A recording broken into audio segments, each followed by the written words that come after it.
성석재 작가가 쓴 황만근은 이렇게 말했다입니다. 2000년에 동서문학에 발표한 소설인데요. 황만근 씨 실종사건을 다루고 있는 소설입니다. 황만근 씨 실종사건. 이제 황만근이 없어졌다 라는 문장으로 시작합니다. 이게 독자의 흥미를 유발하죠. 결국 황만근을 찾긴 찾아요. 네, 찾긴 찾아서 돌아오는데 황만근은 죽어서 돌아옵니다. 사실 그게 중요한 건 아니고 이 소설은 이제 황만근이 어떤 삶을 살았는지 말하고 싶어 하는 그런 소설입니다. 그리고 누가 정말 잘 살았는지 판단해 보라고 이제 질문을 던지고 있습니다. 제목에서 알 수 있다시피 이제 성석재 작가는 황만근의 삶을 지지합니다. 네, 제목이 이제 황만근은 이렇게 말했다. 이 제목을 딱 보고 떠오르는 책이 있죠. 떠오르는 책 제목이 있죠. 니체의 자라투스트라는 이렇게 말했다. 유명한 책 제목을 이제 따라한 것 같습니다. 자라투스트라는 예언자죠. 니체가 쓴 자라투스트라는 이렇게 말에 대해서. 네, 자라투스트라는 이제 묘한 말을 합니다. 되게 묘한 말을 원래 예언자들이 약간 시처럼 말하잖아요. 근데 잘 생각해 보면 참 맞는 말을 하는 사람이 바로 자라투스트라이죠. 신은 죽었다라는 말을 한 사람이 자라투스트라입니다. 마찬가지로 이제 황만근도 시대의 흐름을 역행하지만 진리를 말할 것이라는 기대를 가지고 이제 이 소설을 읽게 됐습니다. 제목이 풍기는 느낌이 그렇죠. 그렇다면 황만근은 뭐라고 말했을까? 이걸 이제 궁금증을 가지고 책을 읽어야 됩니다. 이 소설의 이제 황만근의 메시지는 이겁니다. 제가 딱 하나로 한 문장으로 제가 뽑아냈는데 이겁니다. 농사꾼은 빚을 지만 잘 안 되네요. 농사꾼은 빚을 지만 안 된다 카이. 어렵네 이거. 원어민의 좀 발음을 들어보고 싶습니다. 이 말 뒤에 이제 그 이유에 대해서 이제 길게 서술하고 있습니다. 그것은 이제 황만근이 설명한 것이기도 하고 또한 작가가 설명한 것이기도 합니다. 이제 빚을 지면 무리하게 일을 벌이게 되죠. 아무래도 제 돈을 하지 않으면 문제가 생깁니다. 아무리 농사에 필요한 일을 벌이게 된다고 하더라도 빚을 진 상태에서 이제 그것을 하면 이제 도박이나 다름없다고 황만근은 말합니다. 빚으로 산 농기계도 문제가 된다고 지적하죠. 결국 이제 그렇게 되면 이제 빚이 눈덩이 같이 막 불어나게 되고 빚 때문에 농사꾼은 바보 멍텅구리가 된다고 말합니다. 그 빚을 갚기 위해서 이제 부도덕한 행동도 하고 어리석은 행동도 하게 되는 거죠. 다른 농사꾼들과 다르게 황만군은 빚이 없었습니다. 그 이유에 대해서 이제 황만군은 이렇게 말합니다. 내가 왜 빚을 안 졌냐고? 아무도 나한테 빚 준다고 않게 바보라고 아무도 보증서란 이야기도 안 했다. 나는 내 짓고 싶은 대로 농사 지면서 안 망하고 100년을 살기라. 이 소설에서 이제 황만근은 바보라고 놀림을 받는 사람입니다. 정말 바보같이 말의 꾸준히 를 이제 도맡아서 합니다. 말 힘든 일 있을 때 누구한테 시키면 제일 좋을까요? 보통 사람한테 시키면 다들 이제 불평하고 안 하려고 할 테니까 바보한테 시키면 딱 좋겠죠. 그래서 이제 황만근이 그런 일들을 합니다. 황만근은 그리고 자신과 나이 차이도 이제 얼마 나지 않는 어머니 또 정성스럽게 잘 봉양합니다. 그리고 자신의 아들이 아닌 것 같은 자식도 잘 돌봅니다.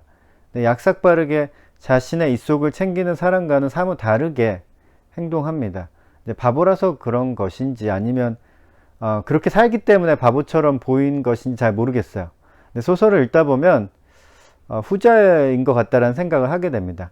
황만근은 자신이 바보이기 때문에 사람들이 빚을 주지 않는다고 말하지만 그가 자신을 돌보지 않고 타인을 지극정성으로 돌보는 바보 같은 어리석음으로 인해서 사람들이 그를 바보라고 인식한 것은 아닌지 의심하게 되죠.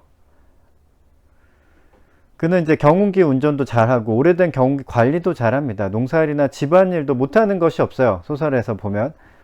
그러니 그가 바보가 아닌 것 같다는 생각을 하게 됩니다. 다 잘하는데?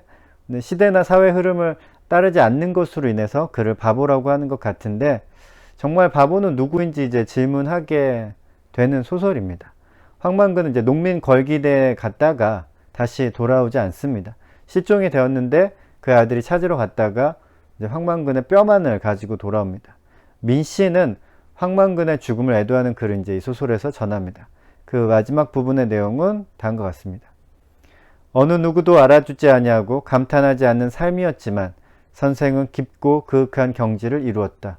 보라, 남의 비웃음을 받으며 살면서도 비루하지 아니하고 홀로 할 바를 이루어 초지를 일관하니 이 어찌 하늘이 낸 사람이라 아니할 수 있겠는가.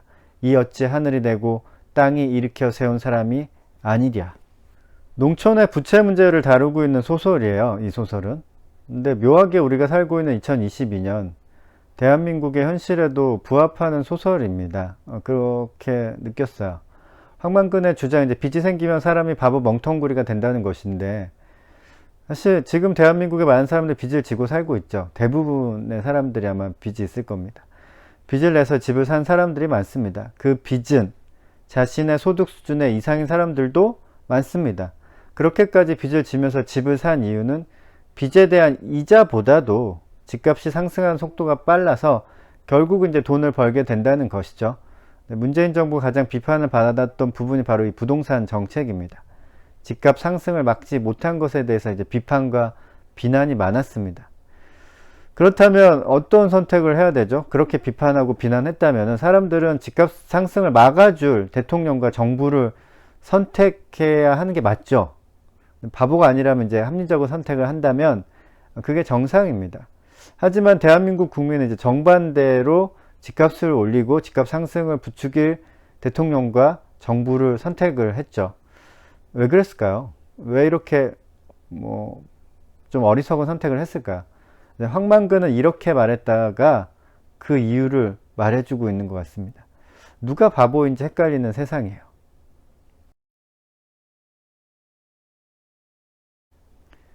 황만근은 이렇게 말했다는 좀 독특한 내용이 있어요. 네. 똑똑한 바보 이야기인데 중간에 이제 전래동화 같은 내용이 들어가 있습니다. 전래동화. 네, 황만근이 이제 신체 검사를 받으러 갔다가 돌아오는 길에 토끼 고개를 이제 넘게 되었는데 거기서 이제 말하는 토끼를 만납니다. 이제 황만근이 전한 이야기예요.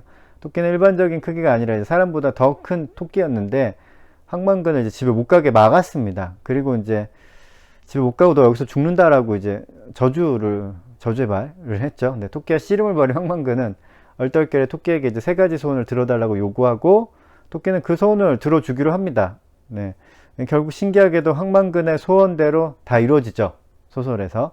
네, 판타지 소설 같은 이야기가 중간에 끼어 들어가 있는데 황만근이 지어낸 이야기가 아니라 실제 일어난 일인 것처럼 여겨지도록 아주 자연스럽게 연결이 되어 있습니다. 또 황만근이 바보 같은 이미지로 나오기 때문에 황만근의 처지에서는 진실을 말한 것 같아요. 네, 그렇게 소설에서 썼습니다. 이게 좀 독특했던 내용입니다. 황만근이 이제 자라투스트라 같은 예언자라면 어쩌면 말하는 토끼와 만난 일이 지어낸 사건이 아니라 실제 일어난 일일지도 모르죠. 결국 이제 황만근은 무슨 일인지는 모르겠으나 천수를 다하지 못하고 죽어서 집으로 돌아옵니다. 이제 보통 예언자의 삶은 해피엔딩이 사실 별로 없습니다. 네.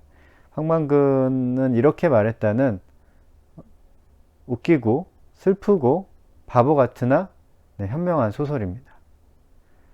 성석재 작가가 쓴 황만근은 이렇게 말했다 였습니다.